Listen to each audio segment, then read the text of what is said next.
This is your Chargers linebacker, Dan Henley, and you're tuning in with Chargers Unleashed.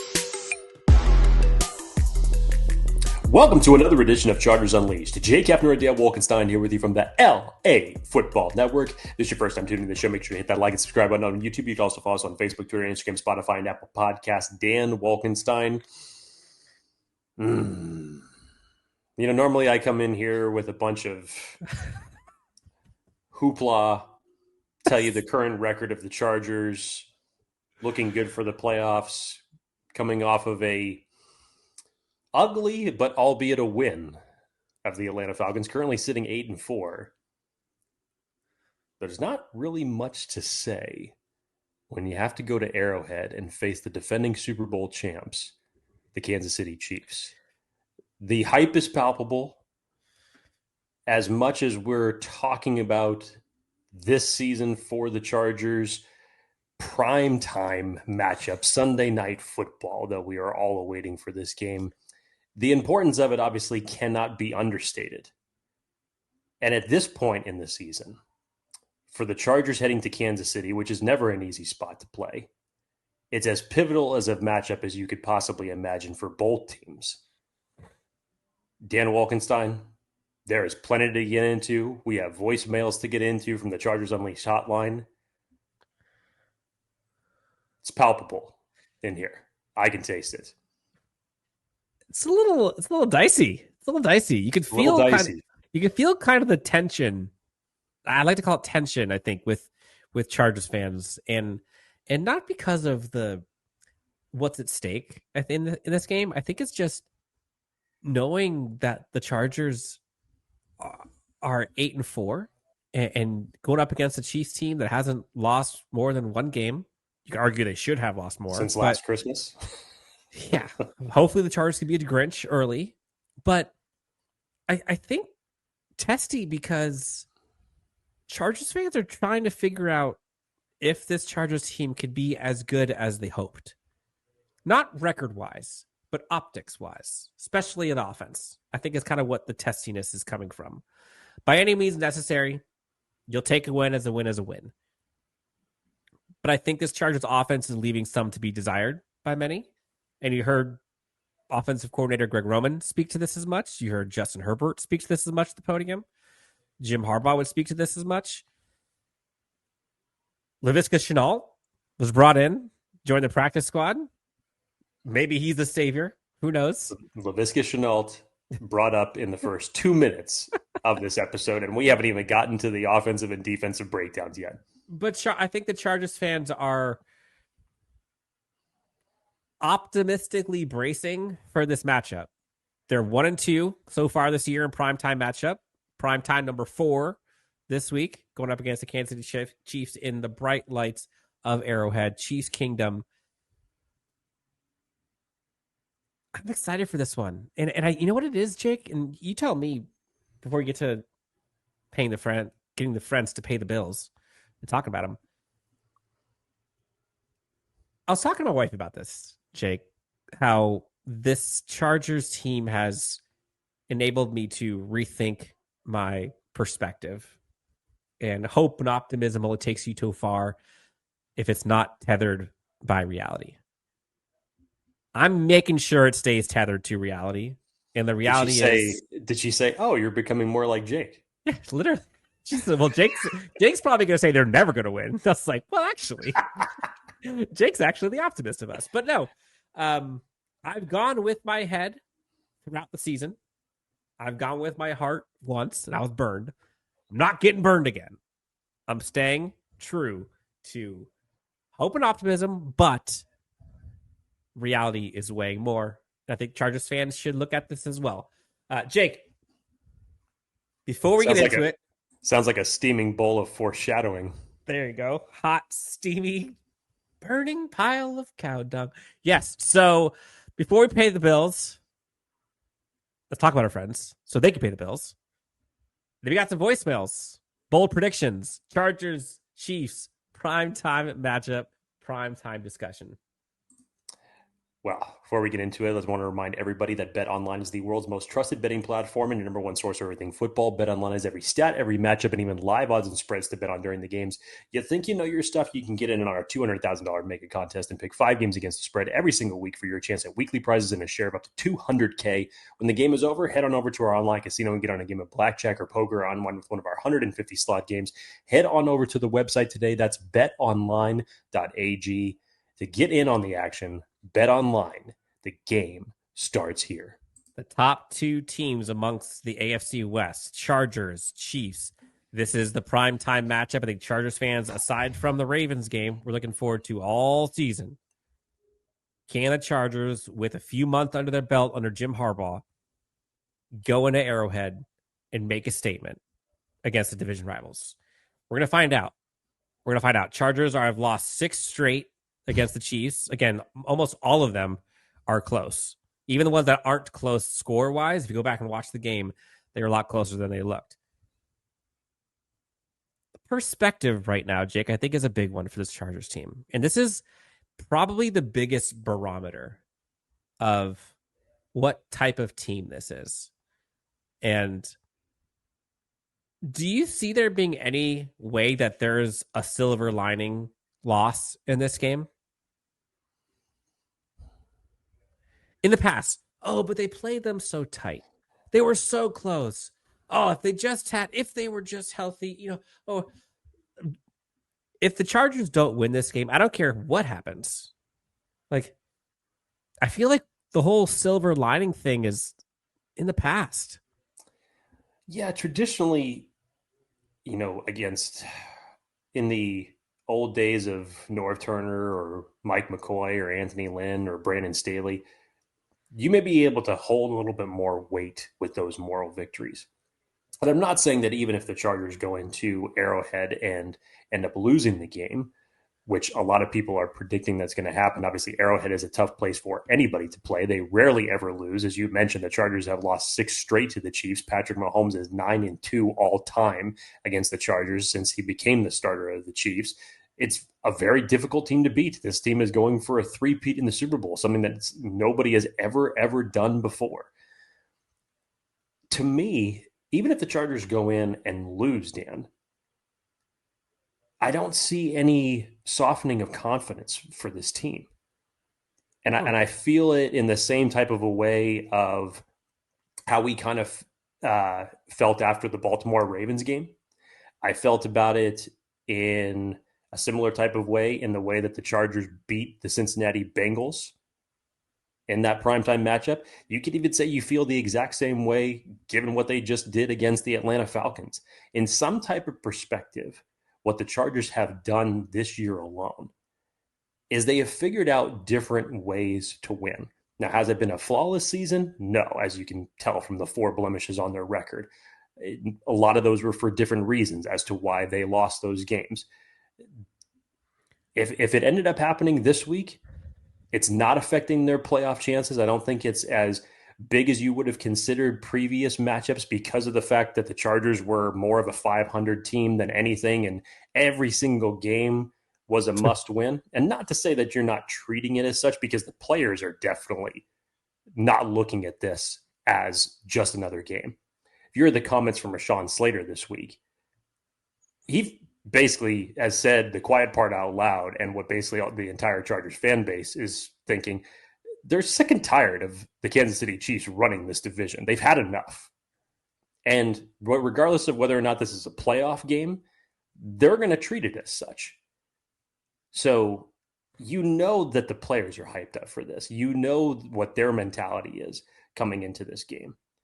But win or lose on this, Dan, obviously, would it be fantastic to get a win? Yes, this would definitely send the feelings of the Chargers fan base to a different stratosphere. I was going to say, I don't think losing changes things for the Chargers. I don't think it does. I think winning does. I think it does from the standpoint to say, here's another thing that you could put on the bulletin board to say what you accomplished this year. Yeah, a feather in the cap. Yes, you've been able to get some tough wins under different circumstances. And in this particular situation, if you were to go on the road to Arrowhead in primetime and take down the Chiefs, that's another level of confidence that you could bring to this team moving forward. Now, admittedly, some of the things we have to remember in terms of Sunday Night Football parameters, there's a certain commentator that will not be named that will definitely be talking about a certain individual in a red number 15 jersey. So don't listen to all of that. Just watch and enjoy the game. But I go back to it.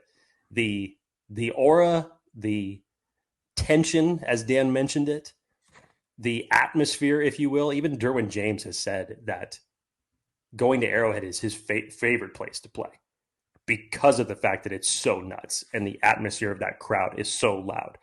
They're up for this game. And we even know, evaluating it, after especially watching some of the offensive struggles that the Chargers have gone through over the last couple of weeks, that there's definitely reason for concern. Let's not beat around the bush here. But it's different. It feels different for a multitude of ways, and that's where we're going to get into when we break this down on both sides of the ball. So I think the allure of the Chiefs is almost like a field goal lead for them going into any game. It feels like just going up against the Chiefs, it feels like opposing teams are just kind of already shaking in their boots a little bit, and they figure out a way to lose a game. You go back to the ways that this Chiefs team has won. They're not blowing teams out. They're barely holding on, scratching and clawing for victories. They're winning by botched snaps ahead of field goals, blocked field goals, a single blade of grass in between a toe and a touchdown. Like they're winning barely, and other teams are just unable to close out and execute when it matters most. And hear Jim Harbaugh talk about being at your best when your best is required. Going up against a team like the Chiefs, it just seems like it is inevitable that their opponent is never at their best when their best is required. And seemingly the Chiefs are always at their best when the best is required. That's the theme of this Chargers team this season. More often than not, again, 2-1. They've won is twice as many as they've lost. They have been at their best when their best was needed. But this Chiefs team is vulnerable. And you hear everybody talk about it. I know they're 2-time defending champions. I get all that. They have the winning pedigree. And if you let them hang around and try to win a football game, they're going to do it. They're going to do it. But Jim Harbaugh comes in year one, winning record, check. Beat Kansas City in Arrowhead, check. Playoff berth, check. Imagine just those three things in year one, let alone the playoffs, what happens there. That's a pretty darn good start, let alone the culture, all the coaching staff, you name it. So going into this, Jake, I think let's do one voicemail. We have 3 total. First voicemail, let's hear about one caller who has kind of just perspective going from that Falcons game into Arrowhead. And then we'll get into some of the key matchups and predictions and things on both sides of the ball. Hey, Dan. Hey, Jake. This is just post the Atlanta win. I just wanted to come on here and hopefully maybe give some Charger fans some ease, try to talk them through it. My big point is coming into the season, the only thing I ever told my family and all my friends that are Charger fans is all I expect was a change in culture and a change in how business is conducted on a day-to-day basis. And Jim Harbaugh has given us that from day one. Yes, Sunday's win was not ideal. It's not how you want to see the Chargers go out and win.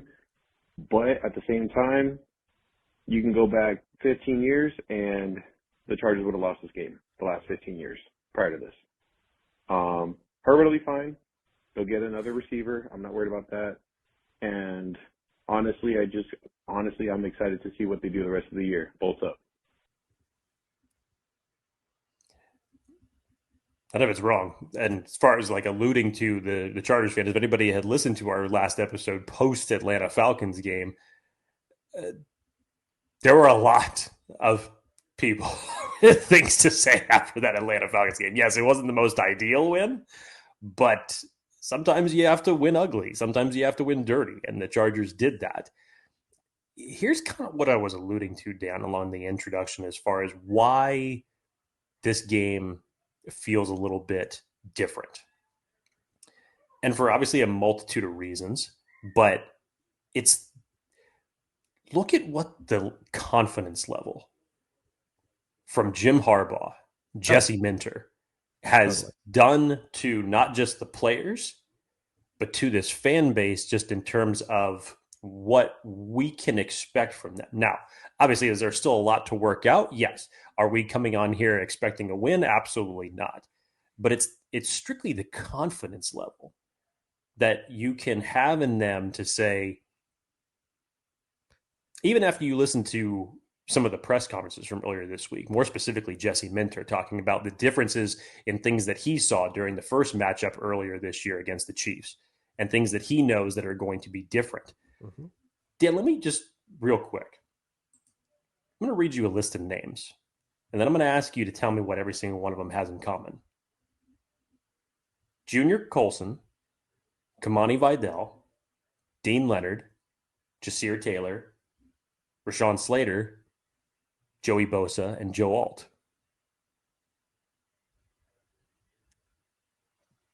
I don't know the answer to this, but I'm going to go out and guess that none of them were healthy for the Chiefs game.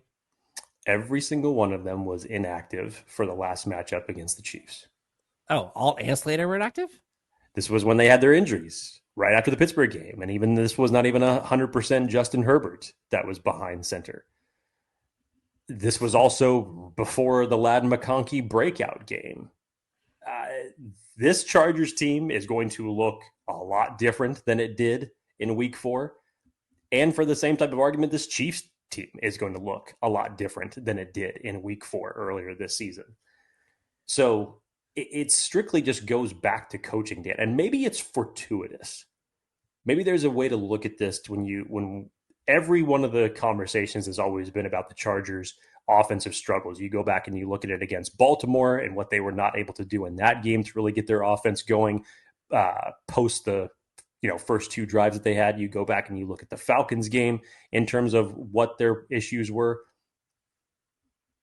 Maybe the timing is fortuitous, Dan, because Greg Roman has talked about it a lot. Things need to improve. Justin Herbert knows it. Justin Herbert's coming arguably off of his worst game of the season statistically.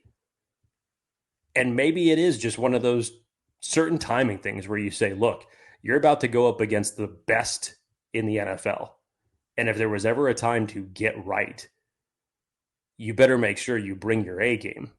Because as Dan said, you basically have to play close to mistake-free football against the Chiefs. Any opportunity that you give them, majority of the time they are able to capitalize on it. So Big if this mistake, was ever mistake-free football. So if this was ever a get right type of opportunity for this team specifically as it relates to the offense, maybe you couldn't ask for a better situation as far as what has happened to the Chargers the last 2 weeks and the upcoming matchup that they have against the Chiefs.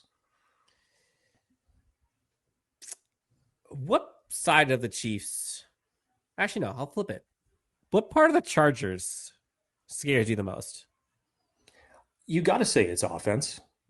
You have to say it's offense given what you've seen the last 2 weeks. Cue voicemail. Okay. That he can continue. Got it. What's up, guys? Will Callahan from Southern Cali. Bowl gang or don't bang. Not the prettiest of win against the Falcons, but I'll take it. One thing I'm tired of is Greg Roman getting all this heat. And yes, sometimes he deserves some of the blame, but this offense has really no weapons besides Ladd McConkey, and he can only do so much. We have a left tackle and a right tackle, and Ladd McConkey and Herbert, and that's it. This is the thing is that the receivers are barely getting any separation, and even when they do get a little bit of separation, they drop the passes. I mean, I could even go back to the Cardinals game. so many times there was drop passes. I mean, look at Greg Roman's offenses in the past. Number 1 in rushing yards, number 1 on points scored. This is not really on Greg Roman. He's done it with more talent in the past. Give us 1 more year, 2 more years, and we'll be good. Let's dive into the Chargers offense versus the Chiefs defense, Dan. Greg Roman alluded to this a lot, and more so, a lot of people have been talking about this in terms of the defenses that the Chargers offense have been seeing as of late and that they really haven't been able to beat. And that was more specific in Baltimore and even Atlanta. They've been seeing a lot of man coverage, and the Chargers just have not been able to overcome that. And as the caller was alluding to, as we were talking about more specifically last week against the Falcons, it's been Ladd McConkey or essentially nothing as your wide receiver options. Because of the fact that your receivers have not been able to get any separation. And now you're going up against a secondary that houses one of the best in the NFL in Trent McDuffie in terms of the things that he could do. Still never forgive the football gods for that one. Yeah. So I would have to believe that Steve Spagnuolo, I think he's going to throw a lot of different things at Justin Herbert, but you got to believe that he's looking at that game against Baltimore and that game against Atlanta and basically saying, look, you're getting a Ladd McConkey that's coming in here maybe officially questionable on the injury list. So maybe you get him at 75% health at best, still is, as of right now, your best receiving option. You need to have other people step up. Until DJ Chark actually catches a pass for this team, I will not even fathom an You mentioned option it. for I'm him surprised. in the, I'm surprised you mentioned his name. I'm saying it right now. Until a pass is thrown and caught by an individual that has the name Chark on the back of their jersey, I will not talk about the possibility of how he is going to affect this offense. So you can't weigh anything on that right now. That's fair. Quentin Johnston, Joshua Palmer, collectively need to step up in this type of situation.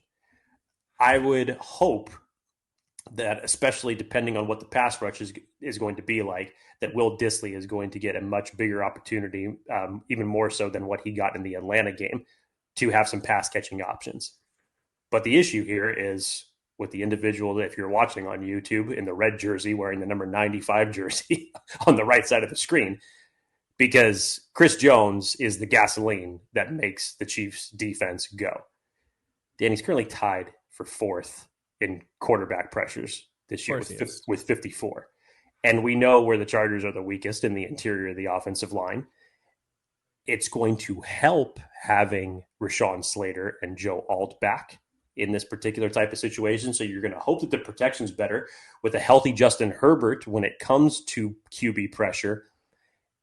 You had kind of alluded to it, Dan, that some of the sacks that Justin Herbert had took in the Atlanta Falcons game were coverage sacks. There just wasn't, either he wasn't seeing the opportunity to run it, he chose not to run it, whatever the case may be, but there was a lot there. He had some opportunities to either distribute the ball, didn't do it, held on to it too long, and ultimately ended up just taking a sack. You're going to need to find yourself out of the pocket against this Chiefs defense because they're going to be coming after you. They're going to try to find a way to do it. You know the way that Steve Spagnuolo dials up his blitzes to get pressure. The other factor about this is, Dan, and Greg Roman also talked about this in length, is the Chargers are going to need to find a way to run the ball. This is Greg Roman's message. Whether or not they're going to be able to be successful at that remains to be seen. J.K. Dobbins obviously not playing in this game, so it's on the shoulders of Gus Edwards and Kamani Vidal, and you're going up against one of the best run defenses in the league.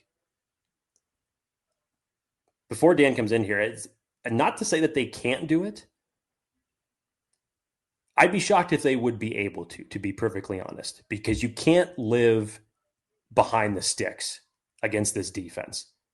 Otherwise, they're just going to be able to figure you out and make you make mistakes. So, obviously, are you going to abandon the run game? No. You will still try to run the ball. Success, obviously, will hinder on this offensive line, winning in the trenches, and Gus Edwards and Kamani Vidal being able to find the seams and getting through for positive yardage and making it a more short game for the Chargers, which I think is advantageous for any team, but especially for the Chargers. Outside of that, Dan, offensively, you asked me originally, what's the biggest thing to worry about? It's the offense. But if there was ever a time to get right after how your offense has performed the last 2 weeks, it's right now. You know, all season, it's felt like I've thought or had this like gut feeling that this Chargers team is kind of playing this like misdirection game and are kind of holding their magic tricks close to the vest until they have to use them. And maybe that's just me finding a way to cope with how bad the offense has been at times and how little they've been able to utilize some of the creativity and amazingness that is some of these players and the athleticism that they do have. And so, like, a part of me thinks that this is going to be the game. You're going to see breakout Josh Palmer, breakout DJ. I won't say the name anymore because we're not going to mention it until we see a catch and a pass to him. You know, maybe we'll see Darius run deep. Maybe we'll see Jalen Reagor go deep again. You know, I've seen them try to go deep to Ladd McConkey a bit. You know, maybe this is where the Gus Edwards show starts. And so I keep hoping that that's what is coming and that's what they're waiting on for big situations like this. But again, new and improved Dan, tethering to reality. I haven't seen it, so I can't expect it. Can I hope for it? Sure. Do I expect it? No. Do I think they could use it? Absolutely. I think this is a game that if the Chargers can score 20, they can win.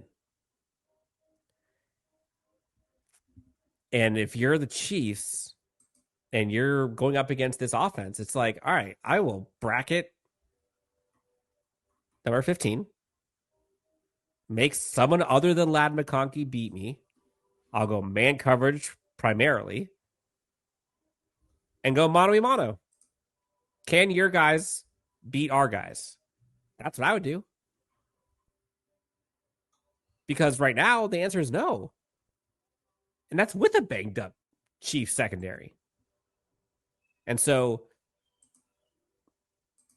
I would like to see this Chargers team test it. And it's funny, you hear Greg Roman talk about his Chargers offense needing to run the ball against the Chiefs team in Kansas City. And while that's true on its face, I wouldn't be surprised at all if this Chargers team just slings it. I really wouldn't.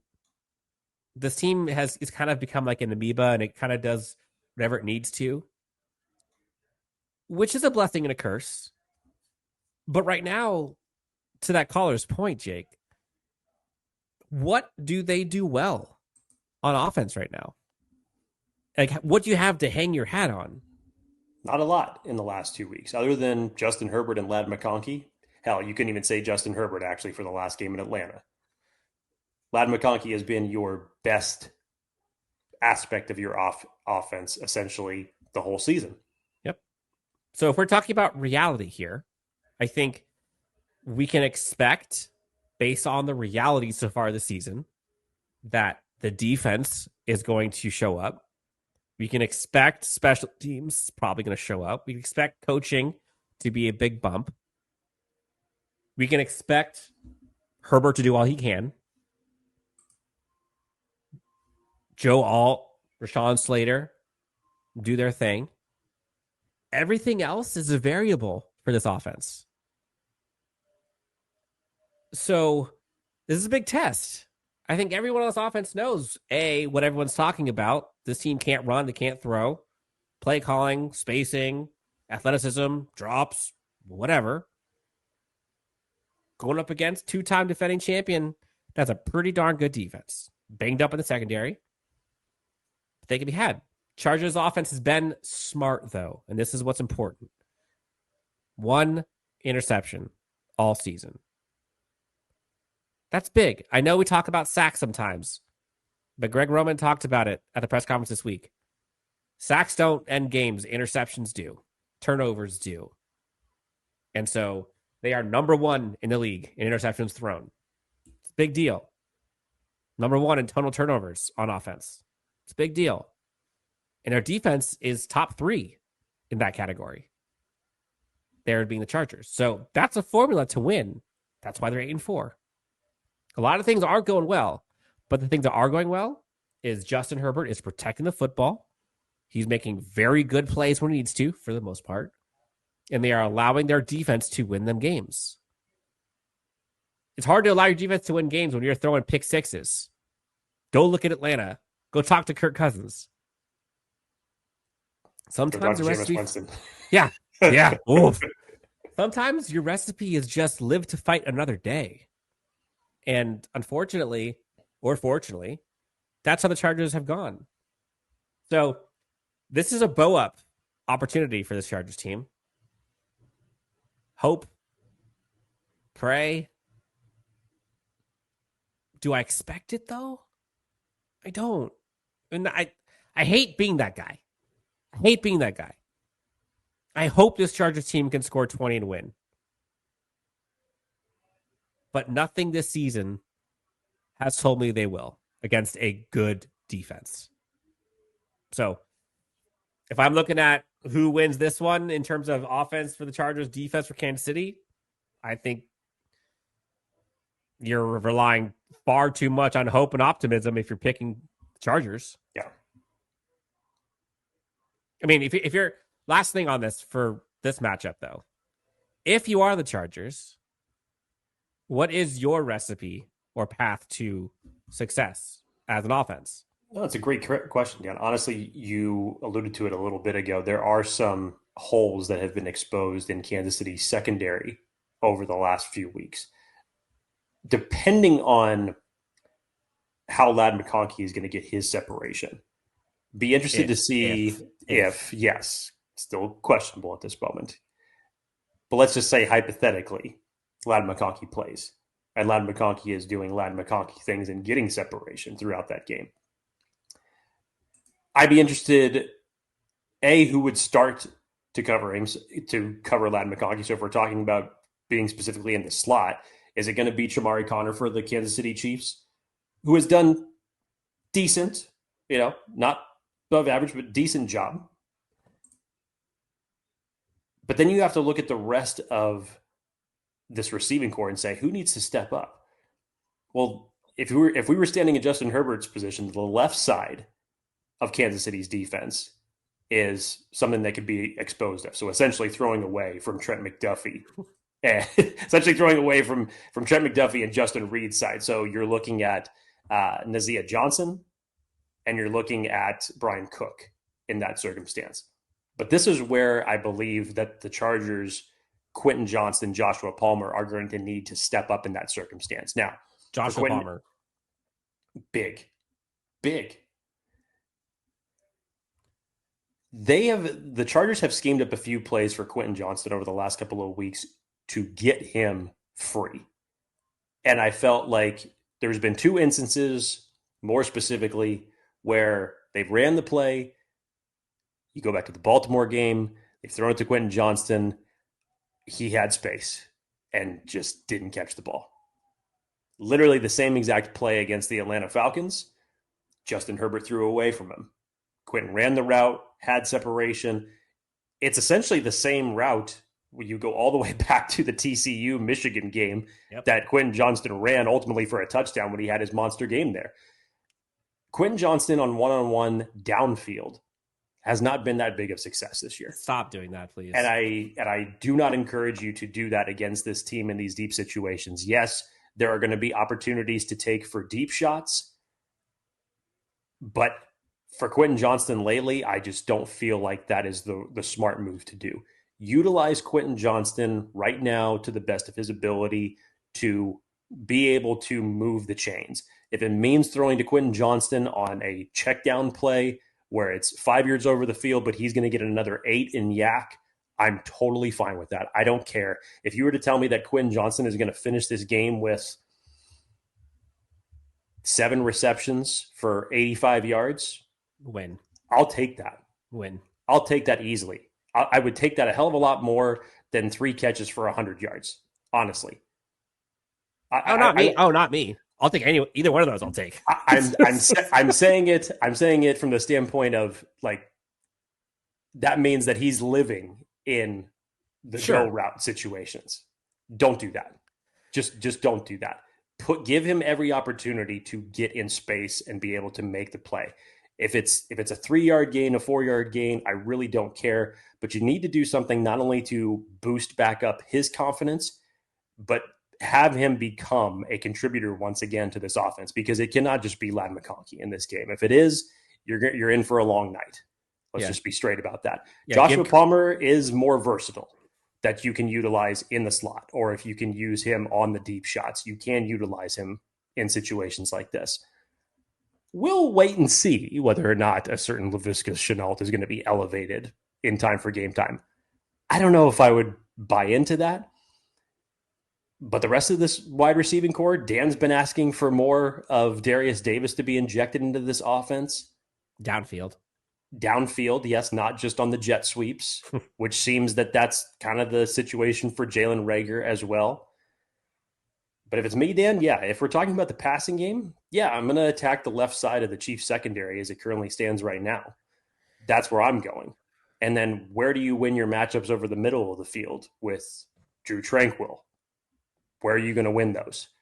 But you have to pick and choose. And honestly, if you turn this into much more of a short stick type of game and play the traditional keep away, like Dan likes to say, the patented 6 to 8 minute drives that you can try to create, which are very difficult to do, by the way. Any type of 13 to 15 play 8-minute drive against any team is not easy. So it's not just a simple formula to go out and execute. But if you're telling me in terms of your pass catching options, that's how I'd be utilizing them. Ladd McConkey, if he plays, is going to be able to do Ladd McConkey things, and you can put him wherever you want, and he's going to be able to get separation. And that's going to work for a certain period of time. But at some point, you're going to be stuck in 3rd and 8. And every part of your being is going to say, where the hell is 15? But at some point, Justin Herbert's going to have to look elsewhere because he's going to be forced to. I think if I'm looking at kind of box score statistics, clearly turnovers is a big one. But like specific players, I think to me, it's Gus Edwards and it's any receiver not Ladd McConkey. Because Ladd McConkey can go off and they could still easily lose this game. Mm-hmm. But if Ladd McConkey can be joined by someone else, doesn't have to go off, but just give me, to your point, I'll take 3 for 100. I'll take 7 for 80. I'll take 5 for 50. Somebody has to step up for more than 2 receptions. So if I can get whoever the second leading target person on this Chargers team to have 60 yards or more, that's the sign for me. And if this Chargers offense can run, I say Gus Edwards. I think this is a Gus Edwards type game. They've been able to kind of stow him away, so to speak, whether that's purposefully or because they hasn't been good or injury or whatever. He's been saved and is now fresher than I think we all expected he would be. Give me a 17 for 89-yard, 2-touchdown type performance from Gus Edwards. Hell, give me an offensive line that can create a hole in order for your running backs to get through. Because that's been the other aspect of this, especially if we're talking running through the interior. It's not successful, and that's including for running backs named J.K. Dobbins when they were playing. The best place to run for any Chargers running back this year has been to the left side. Surprise, surprise, Rashawn Slater. But you got to figure out ways to open up holes, and now you're talking about doing that against Chris Jones and this Chiefs interior, which is very, very difficult. That's why they're one of the best run defenses in the league. Again, I'm with you. If that ends up coming to fruition and some of those statistics for Gus Edwards end up actually transpiring, then that would be a situation where I'd say, okay, you have a balanced offense now. You actually have multiple ways to attack this defense, and I would give you a much better shot of success. it's hard for me to believe that, given the lack thereof of performance. Even going back to the Cincinnati game, you take away that final run from J.K. Dobbins at the end of the game that sealed it. They weren't running the ball that well in that game either. No. And even so, from the standpoint, not from a standpoint of injury, remember, they went away from it. So not only are you going to need to be successful running the ball, but how much are you also going to utilize it? That's the other aspect of it. Flipping sides, I think this is probably where everybody's mind goes yes. when they think of this. Clearly more bullish on Chargers defense, but this is kind of the other side, right? Chargers offense versus Chiefs defense. That's kind of good on bad. This way, it's kind of the same thing. Although it's probably like great on average, if we're being honest right now, this year. Chiefs offense this year has been borderline 10 to 12, 10 to 15 range. Passing isn't great. Rushing isn't great. Situationally, when it matters most, the end of the game's through the roof, obviously. But this is an advantage for the Chargers. And I think Denzel Perryman came out, latest injury report was doubtful. Junior Colson now questionable. Cam Hart, I believe, looks like he's now practicing. Off the injury report. So that's a big boost. Report, that's a big boost, yes. It's a big boost. Chiefs offense has Isaiah Pacheco back.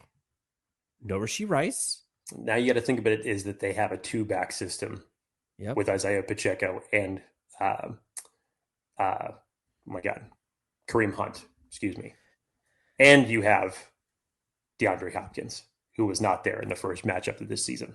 Yeah, Mecole Hardman looks like he had a weird injury before practice started or something later this week. So he's questionable, I believe. But you like the matchups outside of Kelce. And you could say, Derwin on Kelce is a good matchup. That would be a good matchup.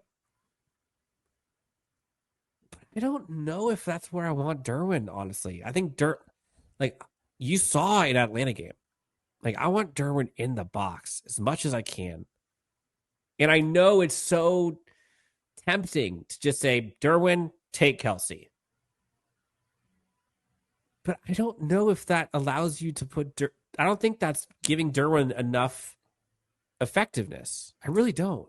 This is where the Alohi Gilman injury, in my opinion, comes into play a little bit more. Mm-hmm. And because of the standpoint of having him out, even Daniel Popper's alluded to this, it is almost, I don't want to say the word forced, because obviously if something's working, why go away from it?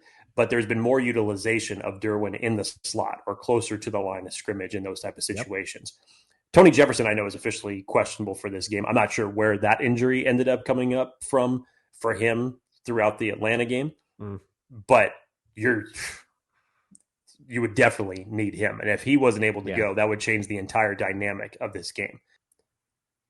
Dan, one of the bigger components of this, and I think this is what has got a lot of Chargers fan concerned, especially over the last 2 weeks, the absence of Denzel Perryman has definitely been felt, especially when you look at what the opposing teams have been able to do in the run game. You go back to that Derrick Henry game, Denzel Perryman was definitely missed in that game.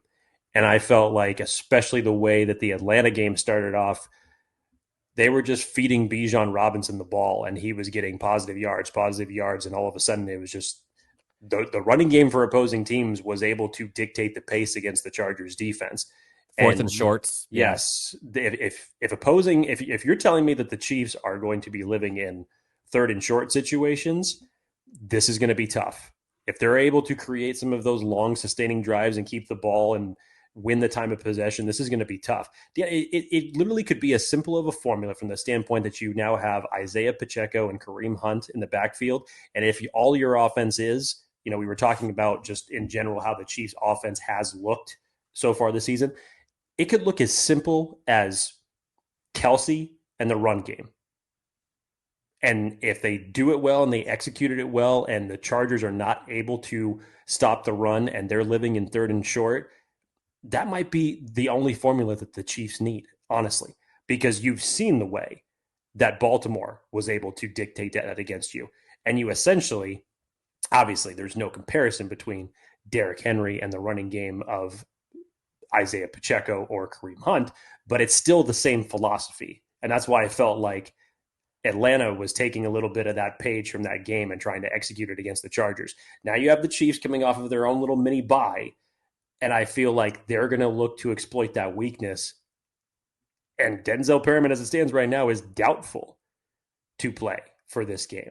So that's another thing that really we need to factor in on as it relates to concerns for this defense, because the middle of the field against the run, they have been pushed around essentially and have given up positive yardage to opposing running backs in a big, big way. Hell, you could even say the last 3 weeks, because Chase Brown had a good game 3 weeks ago. Derrick Henry had a fantastic game, and Bijan Robinson had a pretty damn good game. But 2 of those games were without Denzel Perryman, and they were felt mightily. But Dan, you know that this offense, when it comes to a Chargers matchup, it's the Kelce show. And that's what it is. Travis Kelce, up until the first game against the Chargers, you go back and you look at his stats in the first 3 games of the year. People are saying he was falling off. People saying like he was seemingly a ghost. Then the Chargers game hit. And then it was like wake up time. Every single time. And that's specifically why we put Travis Kelce and Derwin James up on the screen. Because that is the matchup that you always look at when it comes to this game. And it feels like the Chiefs' formula for beating the Chargers almost every time is Kelce eats, and they get at least one, but usually 2, busted, fluke, blown coverage type plays that give them Xavier Worthy last matchup. That gives them an easy 10 to 14 points. Almost every time it's like clockwork. So if I could just close my eyes and someone could tell me some wide receiver 2 for the Chargers goes for more than 60 yards, and the Chargers defense, already a big ask. And the Chargers defense gives up no plays larger than 40. Win. Let's win. You could say that. But then, there's going to be like the wind's going to shift a extra point the other way, or the Chiefs are somehow going to block something. This is we're getting to the Chiefs aura, and they get that field goal to start the game. Like I've said to Dan Wolkenstein, if you took a quarter of the fortunes of the Kansas City Chiefs over the last decade and gave it to the Cleveland Browns, they'd have a Super Bowl. Yep. No question about it. Yep. And it is just very strange. Every time. The way, again, we could talk about our ugly win against Atlanta till the cows come home, and it's totally valid. And that's something that happens to 32 teams in the NFL. Those type of games happen. The Chiefs win against the Raiders was worse. It just so happens that those type of wins happen to the Kansas City Chiefs more often than any other team in the NFL. And when you go against those elements in Arrowhead, you have to, it's seemingly like you have to beat this team definitively to really just finish them off, to allow no possibility of any fluke thing happening or any type of comeback. You've seen what Patrick Mahomes has done even when he's down in a 10-point hole. The Chargers put him there the first matchup, and they still won 17-10. And he's been in a deficit in playoff games, and he has come back and won. This team is just so hard to finish, and until that clock hits 000, you can never trust anything against this team as it relates to a win. So defensively, Dan, here's what I'm going to say. What bothers me and what really scares me about this defense, and something that I'm hoping that comes to fruition, is you look at the Kansas City Chiefs and what's everybody been saying about their biggest weakness has been their offensive line. Newly acquired DJ Humphries is expected to start at left tackle for them. Juwan Taylor came up on their injury report with a little bit of a scare midweek, went from full practice, all of a sudden he was limited, and then he was back to full. I'm not really sure what happened. But somehow, this Chargers defensive line, more specifically their pass rush, is going to have to come alive. I wasn't impressed with it in the Atlanta game, to be honest. I thought it was going to be a much better performance than it ended up being. You obviously didn't have that well of a performance against the Baltimore Ravens. Pressure-wise, containment, always have to think about containment against Patrick Mahomes. But you're going to have to be disciplined as well as attacking on defense. And that's kind of a dichotomy in terms of philosophies go, but you have to be able to find that balance between the two. So if I'm Jesse Minter and thinking about some of the things that were going to be different about the performance in week 4 as opposed to this upcoming performance, Tuipulotu hadn't really hit the gas at that point in time. He's been a little quiet as of late. I would think that, especially if you're getting Cam Hart back for this game, that Jesse Minter is going to come up with a couple of corner blitz ideas. I think he actually ended up executing one that the Chargers really paid for because they brought a lot on that blitz and Patrick Mahomes made him pay for it, and it ended up being like a big-time conversion. But Jesse Minter, I think, is going to go back to the drawing board, see some of the things that were mistakes on their part, and work to correct it, which he has shown us that he has been able to do. And I have the utmost confidence in that.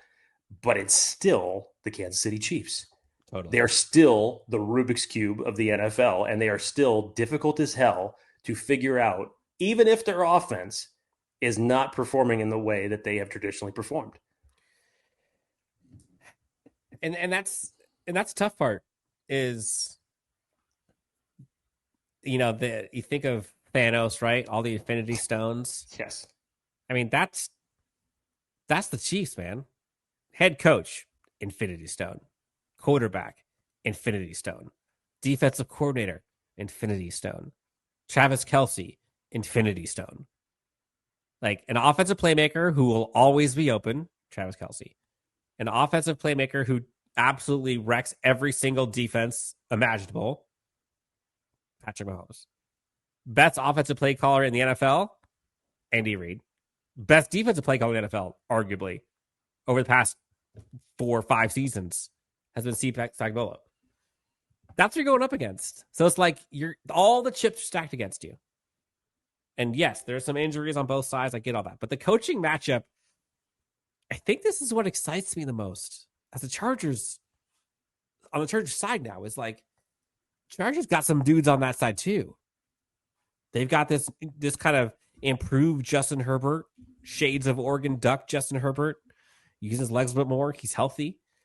They've got a top coach of their own in Jim Harbaugh. Their defensive coordinator is balling, Jesse Minter. Coaching staff in general is looking good. And when is the fact that we are now, week 14? And Joey Bosa, Khalil Mack, Tuli Tuipulotu, and Bud Dupree are all seemingly going to be in this game.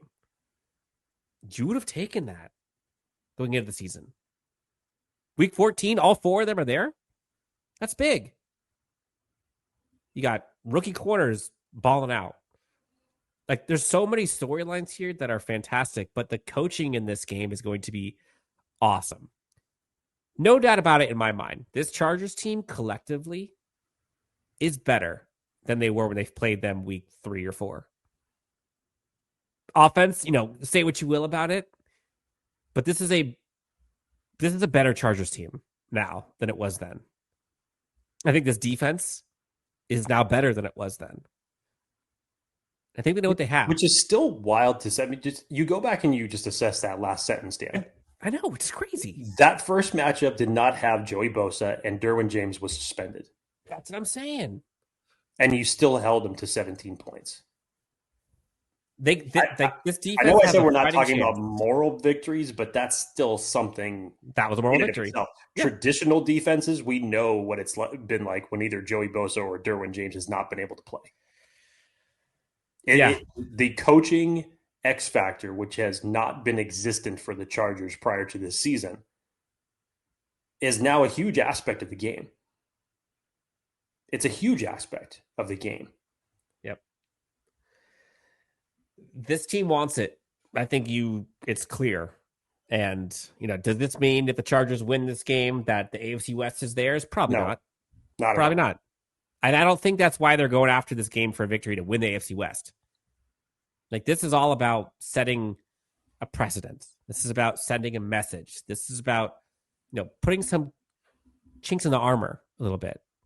Like, this is about letting the Chiefs team know, like, this is a different Chargers team. We're not like this anymore. This is ideally, this is what you'd like to see. Remember Travis Kelce had that, I think it was maybe like during like the off season, and I can't remember what podcast on it. Maybe it was with his brother that he was talking about it, but they were just talking about coaches in general. He was talking about how much he loves Andy Reid and this, that, and the other. And this was the discussion when Jim Harbaugh was kind of in limbo. And seemingly in so many words, Travis Kelce said that he hoped that the Chargers would keep Brandon Staley forever and not get Jim Harbaugh, because you knew he knows the reasons why. Yep. You knew the reasons why. Now the Chargers have it. As you said it, Dan, it's echoing how Charger fans have felt essentially for the last 10 years. Get this taste out of our mouth because we're sick of it. Yeah. I think the NFL is sick of it. It is old cheese, and we have been force fed this bad Gouda for the past 10 years, and we don't want to take it anymore. No. All right, let's get into it. Predictions, Jake. Bold and game predictions. One more voicemail to kind of kick this thing off, Jake. Again, folks can call into the hotline anytime, 323-902-7586. 323-902-7586. You can leave a 30-second voicemail with your pregame, postgame reactions, final score predictions, bowl predictions, feelings, questions, whatever. Let's kick it off. The voicemail, the friendly voice, giving their prediction for this Chargers game against Chiefs. Dan, Jay, my boys, this is Athir. Hi, Athir. Great to hear your voice again. Happy Sunday to all of those who are listening between now and Sunday. Hopefully this will be a happy Sunday. Of you, I have two voicemails. Two voicemails. The first one, my bold prediction for Sunday. Derwin James. Ooh. What do you think? What do you think he's going to say? Derwin James. He's probably going to have knowing Athir, he goes over the top. 4 sacks, 3 interceptions. Yeah, he's going to have like the game of Derwin James's life as it relates to this prediction. Let's hear it. 2 sacks, 2 picks. He holds Travis Kelce to under 30 yards. Chargers win 24-17. Let's go. I honestly did not mean to actually do that. That literally just came out in terms of my reaction when I heard Travis Kelce under 30 yards in this game. I did not mean to be disrespectful here, because I know that you are the biggest proponent of positivity as it relates to the Chargers and their game outcome. My God, sir. If there was a reality where that was possible, I would give you a standing ovation. I'd probably be sharing a bourbon with you in the process. Man, oh man, that would be the game of games for any player.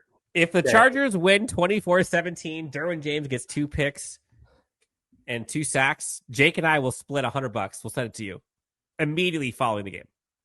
Immediately. I hope you're right, Athir. We all hope you're right. 2 sacks, 2 interceptions. Wow. And holds Travis Kelce under 30 yards. That would be, like I'm saying, that would be a game of games. Yeah. That would be unlike anything else that we have ever seen against not just the Chiefs, any team. That's pretty damn good. All right. Damn. Bold prediction, final game score. I'll go first. Bold prediction. I think this is a Josh Palmer game. It's got to be somebody else's game other than Ladd McConkey if you're one of these people that are hoping that they're going to win. And I'm not going to lie. I've been a little disappointed. And, I'm sure there's reason, rationale. Who knows? But Josh Palmer has been nothing like I thought he would have been this season. And you could blame coaching, you could blame health, you can blame, understanding the scheme, the coordinator, whatever. For whatever reason, this is not the Josh Palmer that I expected. But this is a style of game that Josh Palmer, I feel like, usually does well in. Like, they're counting on him in this game. And I think he knows that. Josh Palmer has actually had pretty good performances traditionally against the Chiefs. Yeah. And usually in big spots, Josh Palmer does pretty well. Against the secondary with Kansas City, that isn't great. I think my bold prediction, I think Josh Palmer, I'm going to go 6 for 90 and a touchdown. 6 for 90 and a touchdown for Josh Palmer. I'll give my final score prediction after. Jake, what's your bold prediction? It's an interesting one, Dan, because you were just saying if there was any other Charger wide receiver, whether it's Quentin Johnston or Joshua Palmer, that could have that type of a stat line, that you'd be feeling pretty good about the Chargers' chances, because you already, again, assuming that he plays, you already assume what Ladd McConkey is going to do. So if you're getting two wide receivers that are getting up there with those type of stats, you feel pretty good. Which I didn't say Ladd was going to get that, but I have Josh Palmer getting that. Yes. I'm just saying, in general, yeah, we know who the wide receiver one is as it relates to this team right now. That's not a secret, but somebody else needs to step up.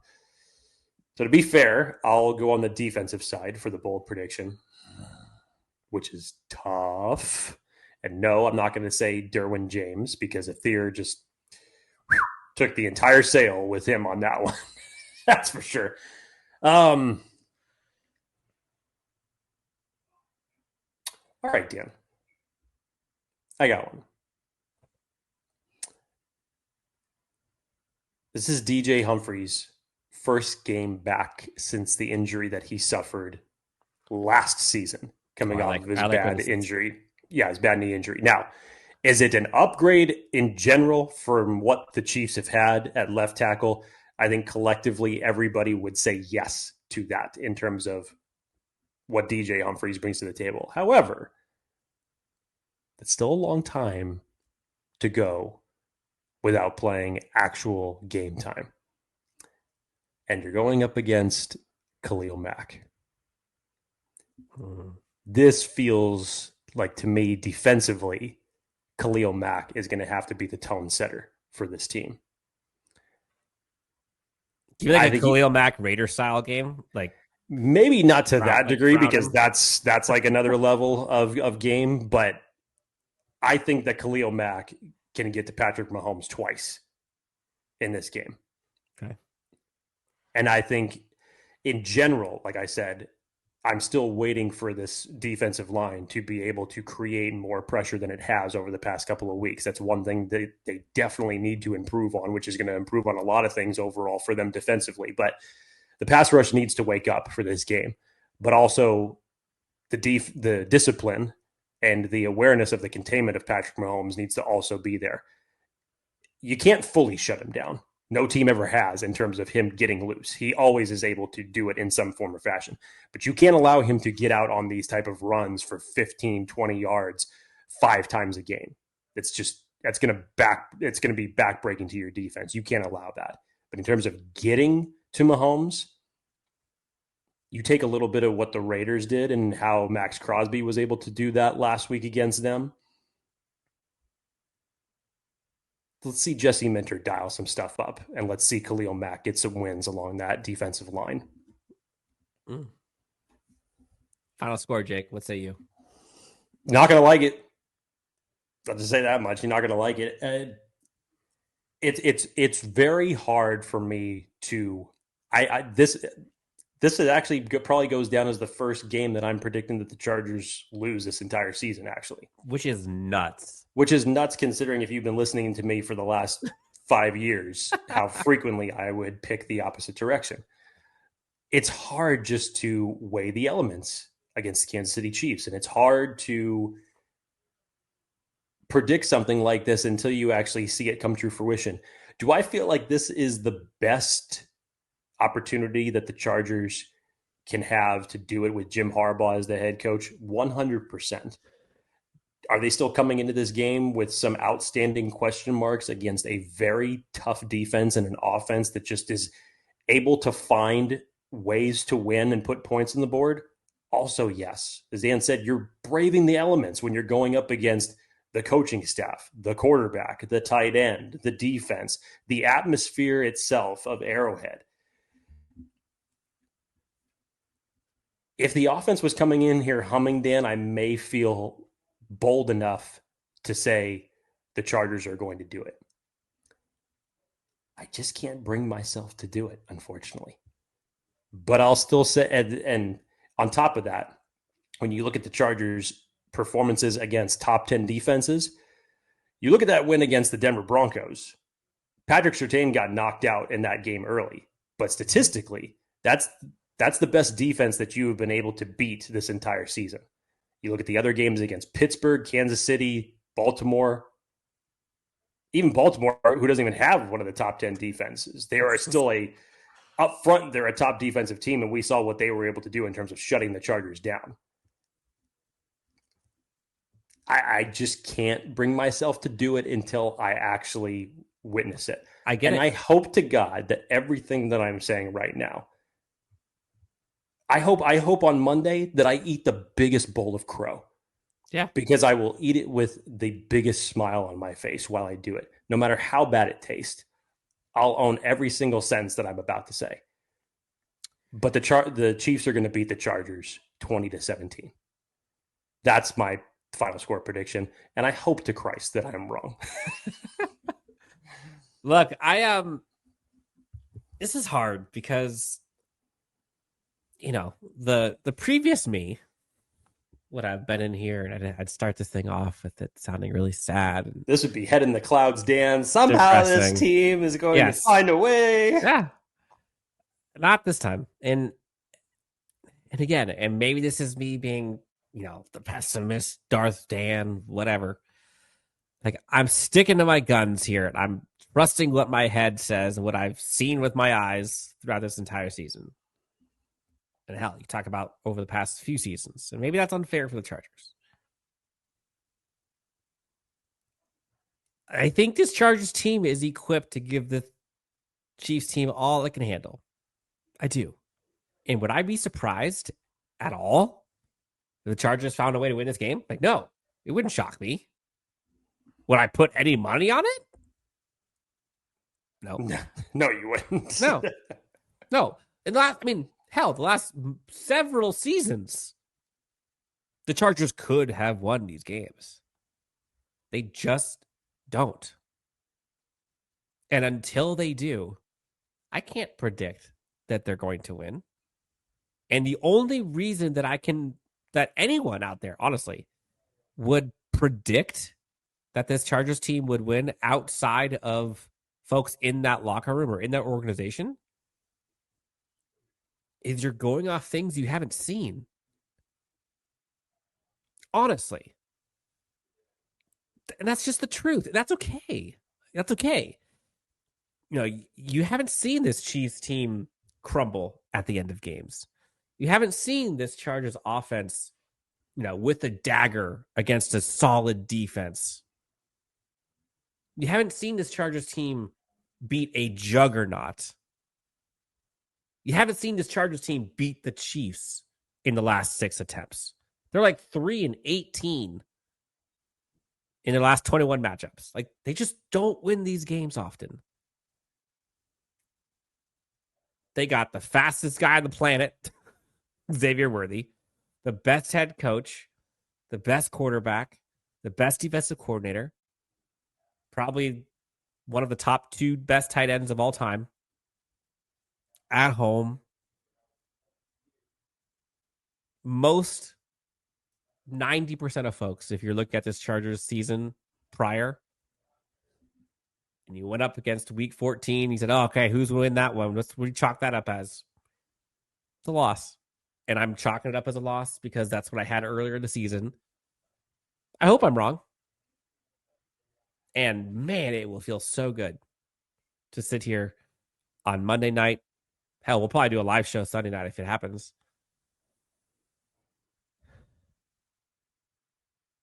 If the Chargers victory happens, feeling great. Euphoria throughout Chargers fandom. And Jake and I'll be happy to be wrong. I just can't. I went with my heart once this season, and it was that Ravens game, and it burned me. Not doing it this time. I apologize, Chargers fans. Chargers lose this one like 22-20. 22-20. I have the Chargers losing. But that doesn't take away the success of the season so far. And quite the opposite, in my opinion. Like, them losing this game really has no bearing on my faith in this team. No, same here. Them winning, whole different story. But again, hope, optimism, sure. Man, can you imagine walking into work Monday, Chargers fans, after a victory? Swagger. Think about what that says about this culture in that locker room. Like, imagine that post-game celebration. Just think about that for a second. That who's got it better than us victory speech. Like, could you imagine that moment for the players, for the coaches, for Spanos, for fans watching, for the NFL, for the playoff landscape? Like, there's so many things that could shift with it. And I think that's where the testiness comes from, is like, but what if they do? My heart wants to see it. We'll see. I'm nervous. I want this game to be awesome. I want to see that 2018 Mike Williams, Kansas City vibes all over again. Fingers up in the sky, end of game. Like, that'd be great. Oh, that'd be so great. Going into week 15 with 9 wins already. Holy smokes. What a world that would be. But we're not there yet. We'll see. Jake, I know we went long on this one, but there were a lot of feelings that I don't think I realized we had about this game. Always feelings and emotions come into when you're facing your not only your division rivals, but back-to-back Super Bowl champions who have owned your division for the last decade. Like I said, you're just sick of seeing it happen. Yep. I would love to jump onto social media and not see a tweet from Nick Wright that said never a doubt. Yeah. I would love to not see that on Sunday. Or the memes of the Chiefs and the refs. Yes, like, I understand why everybody feels that way, and especially this season when you just look at the way that the Chiefs have been able to get some of their wins. But you have to definitively knock them out.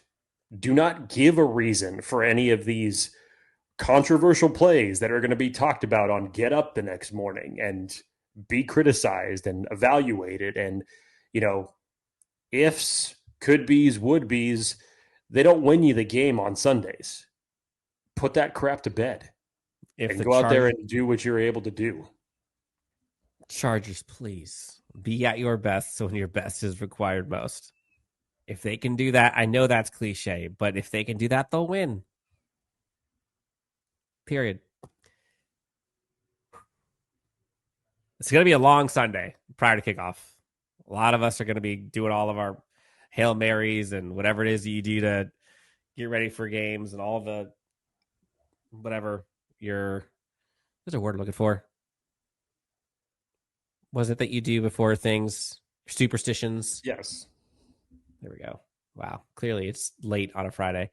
Take anything else before we get out of here? Enjoy the weekend.